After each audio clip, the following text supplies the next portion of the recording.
Heb jij wel eens een klant waarvan je, ja, daar kunnen ze natuurlijk zelf niks aan doen, maar die best wel veel energie zuigt? En dat je daarna denkt, oké, dat je daar ook een soort remedie voor hebt van, oké, dat kan ik doen om dat weg te krijgen.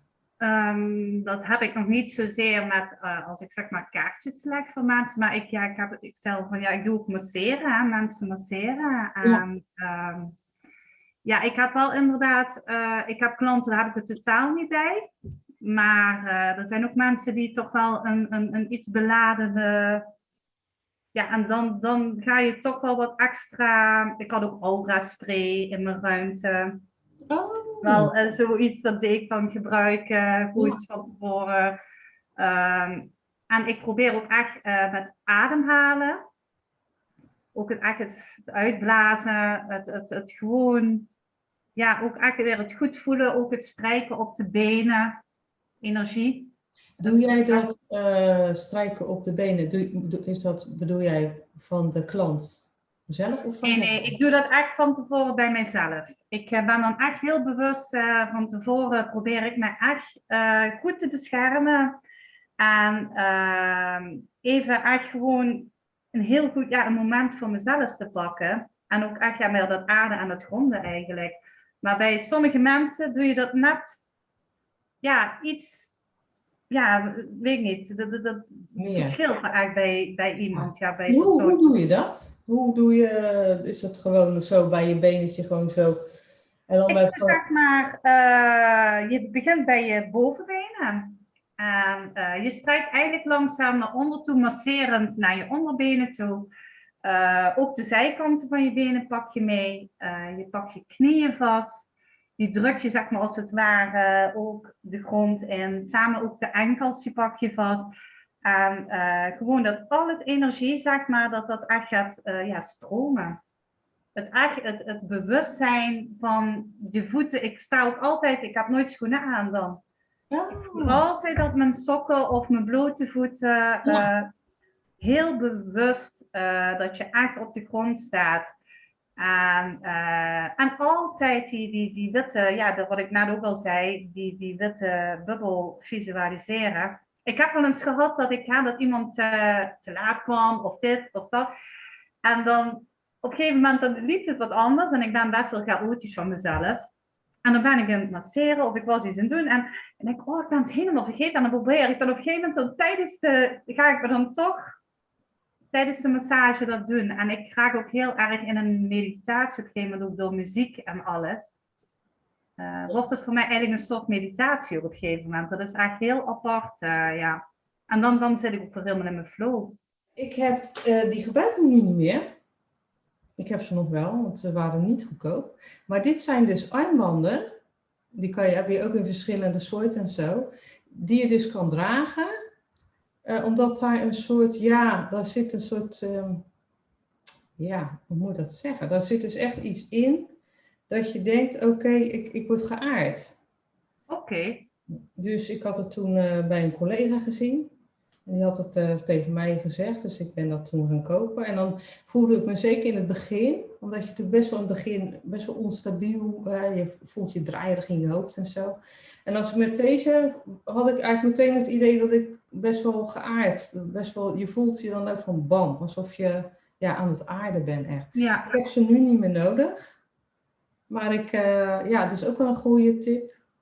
Ik zal erin gaan duiken, want het is echt alweer 5 jaar geleden of zo dat ik ze gebruikte. Om te kijken hoe het heet, wat het precies doet voor je. Maar in ieder geval is het wel om te gronden en jezelf echt wel steviger te maken voordat je gaat rieden eigenlijk. Ik heb deze, die doe ik dan niet gebruiken voor dit soort dingen. Maar bijvoorbeeld met stenen, dat je dat van tevoren ook, zeg maar, roze kwarts of iets. Of heb jij daar iets mee? Of, Met kaartleggen gebruik ik die wel. Ik ben nou wel ook met de chakra reflexologie, maar daar ben ik nog mee bezig met die studie. Daar gebruik je ook de pendel bij om te kijken waar blokkades zitten bij de mensen. Maar bij kaartleggen gebruik ik ook vaker de pendel erbij als ik toch een beetje, om toch extra bevestiging. Dit is geen pendel. Dit is eigenlijk een ketting. Een pendel heb ik daar liggen. Dus dit is eigenlijk meer van, als steen, zeg maar, gebruik jij dan wel eens een steen om bijvoorbeeld voor een reading, dat je denkt, oh, dan houdt het ook de energieën buiten die buiten moeten blijven, laat ik zo zeggen. Ik zet een amethyst heb ik eigenlijk al heel vaak bijna. En ik heb in de ruimte, waar ik ook zeg maar behandelingen vaker doe, daar heb ik de gouden driehoek staan. Oh, Uh, ja. ja, dus die heb ik daar ook in staan. Ja. Zullen we het daar de volgende keer over gaan hebben? Ja, vind ik prima. Ja. Gouden driehoek. Gaan we Want doen. dan ga ik je een aantal vragen stellen. Want ik moet zeggen, ik heb er wel van gehoord van een vriendin van wel eer. Die had ook de gouden driehoek. En die heeft me toen wel uitgelegd, maar ik ben het eigenlijk best wel een beetje kwijt. En ik denk dat degene die de podcast beluisteren het ook wel heel erg interessant vinden. Over de gouden driehoek. Want daar kan ik wel een en ander over vertellen. Kan ik een hele korte uitlegging inderdaad ook eens over, ja. Dat lijkt me een leuk onderwerp voor de volgende keer. Jij kaart hem nu aan en ik denk, dat gaan we doen. En ja, voor de rest, wat jij zegt, gouden ei, heb ik ook opgeschreven. En een stampen met je voeten. Ik heb wel eens altijd bijvoorbeeld s'avonds een readingsday of zo.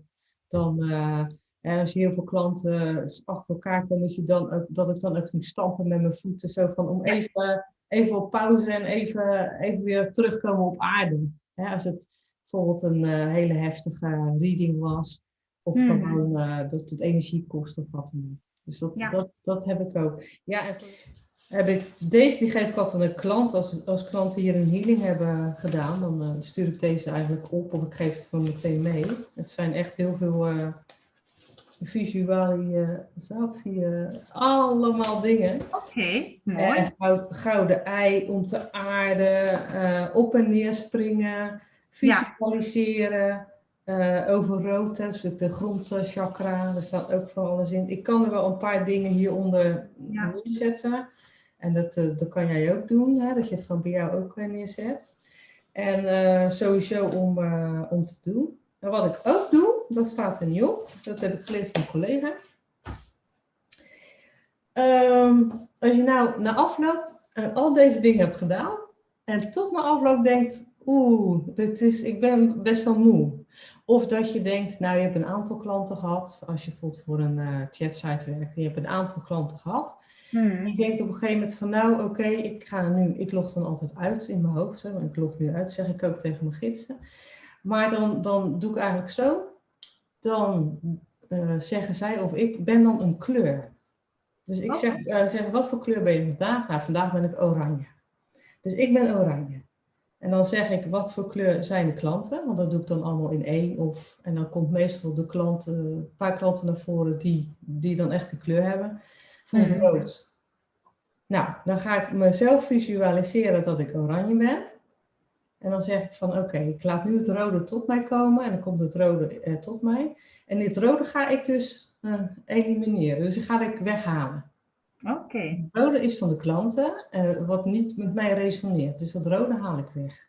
En dat doe ik eigenlijk, niet altijd. Ik heb het vanochtend niet gedaan, want toen had ik leuke klanten. Maar je hebt soms wel eens dat heftig kan zijn. Ja. En dan doe ik het op zo'n manier. En dat is ook een hele goede visualisatie eigenlijk. Dat is wel inderdaad heel mooi. Een hele mooie... Ja, toch wel. Had ik eigenlijk zelf nog niet zo gedaan. Nee. Wat ik wel zelf nog vaker doe, is dat ik het afschud. Ja, precies. Tijdens een behandeling, hè? Je schudt eigenlijk de energie van je af. Ja. Dat heb ik dan ook nog wel eens dat ik dat doe. Ja, dat is ook een hele goeie. Ik doe dat met healing natuurlijk. Als ik bezig ben met healen, dan soms krijg ik gewoon door, of dat gaat dan vanzelf. En dan ga je gewoon met je handen schudden, zo van oké, deze energie moet even nog extra verwijderd worden. Ja, dus dat is, dat klopt. Even te denken, volgens mij hebben we alles wel gehad, hè? Ja, ik had het me eigenlijk wel een beetje opgeschreven, maar ik wist het eigenlijk wel uit mijn hoofd. Ja, hè? Ik denk, schrijf voor de zekerheid maar eventjes gauw iets op. Ja, precies. Ik denk het belangrijkste is gewoon dat je en ook de kleur rood, wat jij net zegt.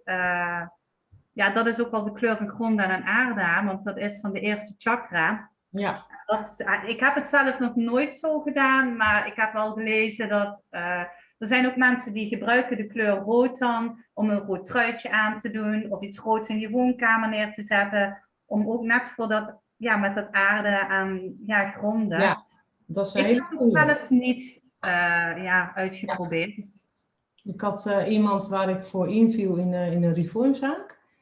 En toen hadden wij de cursussen, want we krijgen heel veel cursussen over de supplementen. Echt super interessant. En toen zei ik, oh, je hebt rode laarsjes aan. Hè? Leuk. Ja, dat was een speciaal doel. Want ze zeiden, dan raak ik meer geaard. Dus ja, tijdens die studiedag had ze dan die rode laarsjes aan. Ze zegt van, dan ben ik meer geaard, dus dan sla ik alles beter op. En jij zegt het nu, en ik heb dat ook voor klanten, zeg ik ook wel van, als er een bepaalde chakra bijvoorbeeld niet in balans is, en bijvoorbeeld, ik mag dan bepaald tot zover gaan om dat in balans te krijgen, dan zeg ik, nou, wat je zelf ook kan doen, is bijvoorbeeld, was iemand die had oranje chakra, was niet helemaal in balans. En ik mocht daar wel iets aan doen, maar niet helemaal. En dan zegt ze, nou, dan draag je gewoon een oranje trui inderdaad, of een sjaal, of je zoekt iets oranje op. Of, is dat meestal een kleur wat niet echt, oranje is meestal niet zo echt te krijgen. Maar je kan altijd tweedehands zaken of zo, je wast het even. of oranje sokken, ik bedoel, ze hoeven het niet te zien. Als je de kleur niet mooi vindt, dat je denkt, nou, dan ziet niemand het. Ja. Of rood, we doen gewoon... Nee, maar En inderdaad, die chakra-kaarsen. Chakra-kaarsen, bijvoorbeeld, natuurlijk ook, alle kleuren heb je. Je hebt ook één zo'n chakra-kaars die alle kleuren in zich heeft. Dan begin je met, zeg maar, paars en dan, en dan ga je zo verder. Dat kan je ook natuurlijk goed doen. Maar er zijn ook kaarsen die allemaal één chakra-kleur heeft. Bijvoorbeeld hele kleintjes kan je al mee beginnen. En als dat bevalt, dan heb je ook hele grote. En dan heb je ook met wierook. Ja. Ook elke chakra apart. Ik heb ze niet, maar je hebt ze inderdaad, ik heb het wel gehoord. Ja. Dus dat kan je ook doen. Maar ja, dan moet je natuurlijk gewoon eerst natuurlijk een healing krijgen om te kijken van welke chakra is dan minder in balans. Maar in principe zou je natuurlijk wel altijd de kleur rood kunnen doen voordat je gaat readen. Want rood is net wat jij zegt, met sokken, met schoenen, met truitjes. Dat is wel een hele goede om alvast, voordat je gaat beginnen, dat ook al te doen. Dus Vera, ik denk dat je heel veel informatie hebt gehad. Nou, super. Ik wil Mandy bedanken voor heel veel informatie. Ik vond het heel leuk om te doen. Wat zei je? Ik zeg, ik vond het heel leuk om te doen. Ja, dat was super leuk om te doen. Dus dat gaan we echt vaker doen. En dan, als het bijvoorbeeld wat langere podcasts worden, dan zoek ik hem even slicen, om het zo maar te zeggen. Maar dat je gewoon alle info goed in je op kan nemen in een paar gedeelten. En de volgende keer gaan we het hebben dus over die gouden driehoek. Dus dan ga ik jou nog even van tevoren nog even sparren van hoe en wat. En dan gaan we er weer een podcast van maken. Yes, dat gaan we doen. Leuk. Dus dat.